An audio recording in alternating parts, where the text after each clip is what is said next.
I remember the day clearly.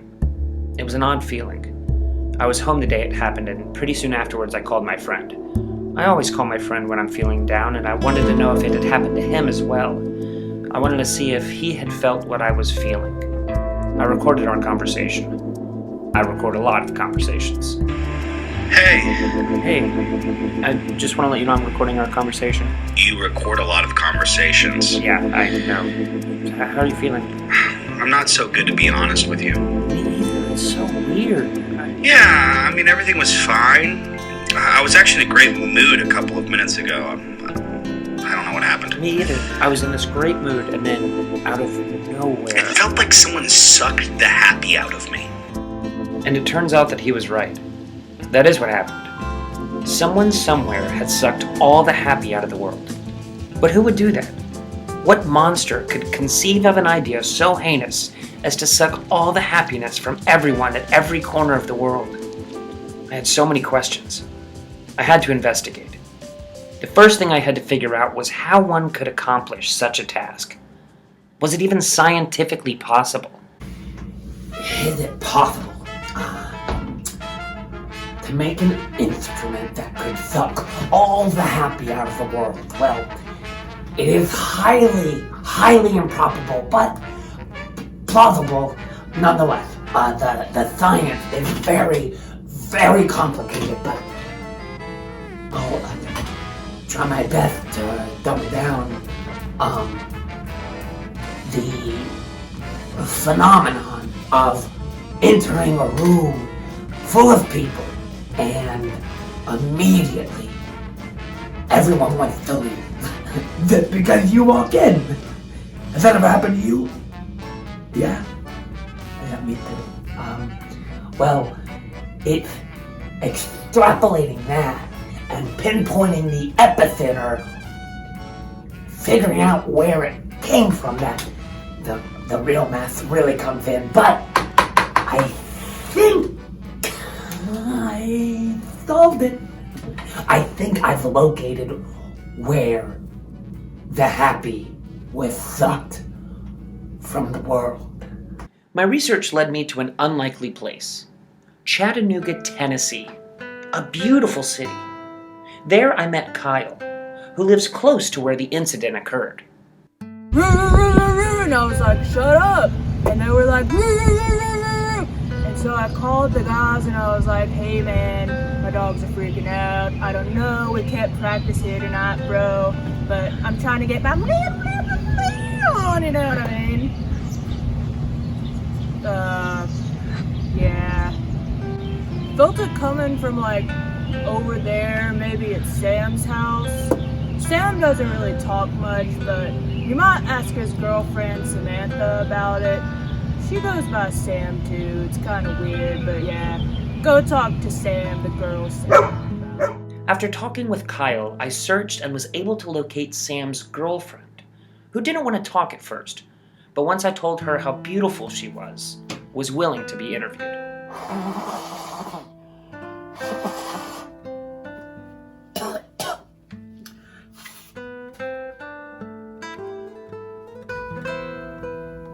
Sam and I have been dating for a few years now.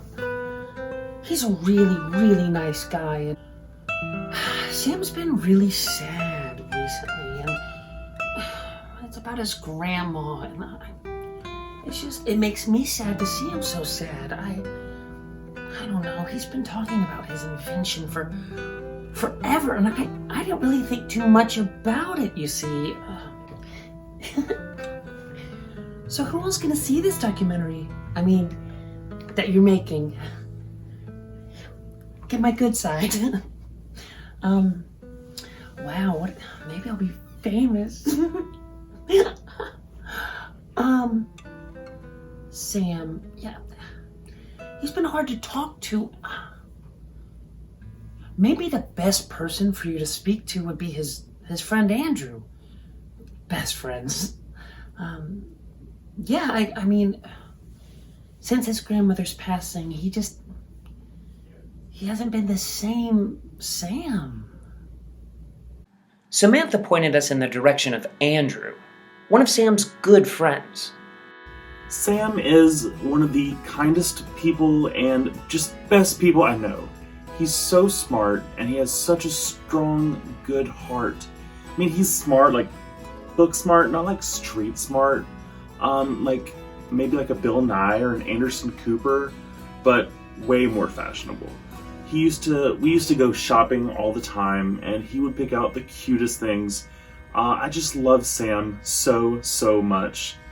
So this one time, Sam and I went to the park, and there was a fountain there, and there was this girl he was trying to impress, and so we both got in the fountain, and he started being all muscly and strong and splashing around, and he got her number, and that's how he met Sam. Or Samantha, I should say, because they're both Sam's. It gets a little confusing sometimes, but they've been together forever since then. They're inseparable. So when Sam's grandmother got sad, it was all of a sudden. We didn't know what was going on. But then Sam got sad because they were so connected. And when he got sad, I tried to contact him. Are you okay? Texting him, calling him, sending him Facebook messages, and I could just not get a hold of him. It was really tough. He meant so much to me and other people, and none of us could get a hold of him.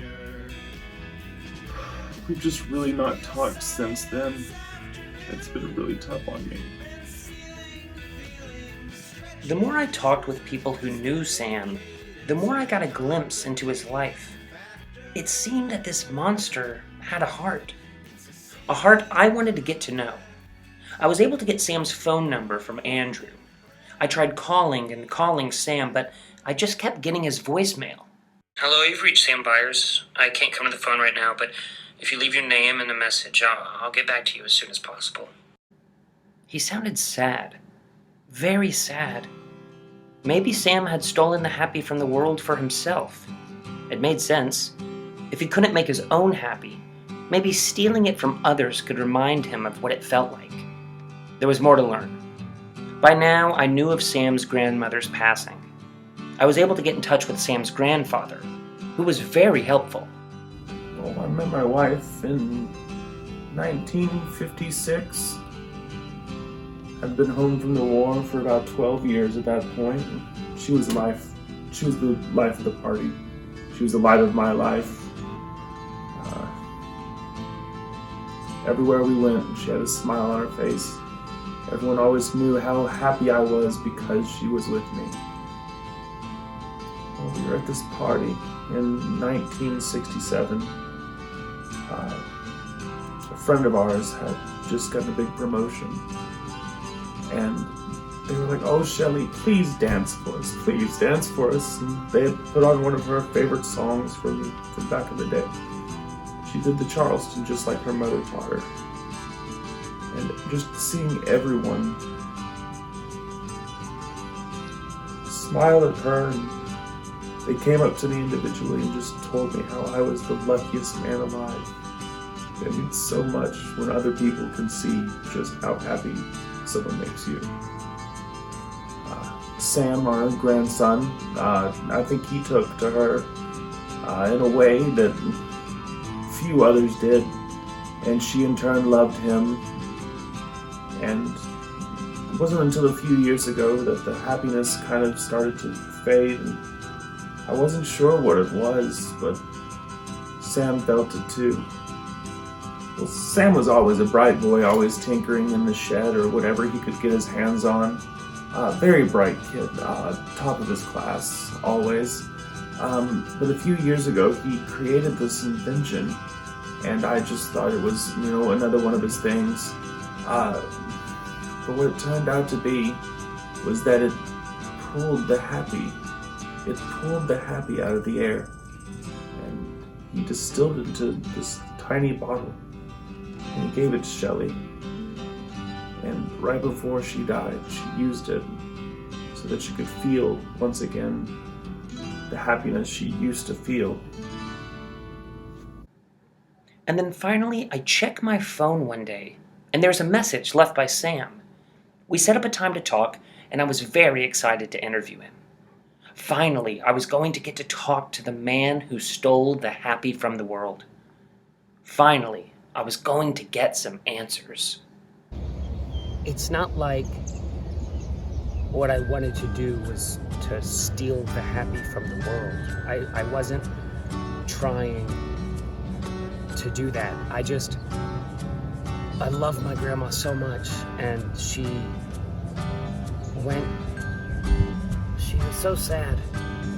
I thought it'd be worth it to steal the happy from the world for just a little bit of time, just to remind her what it felt like. I don't think that's too much to ask.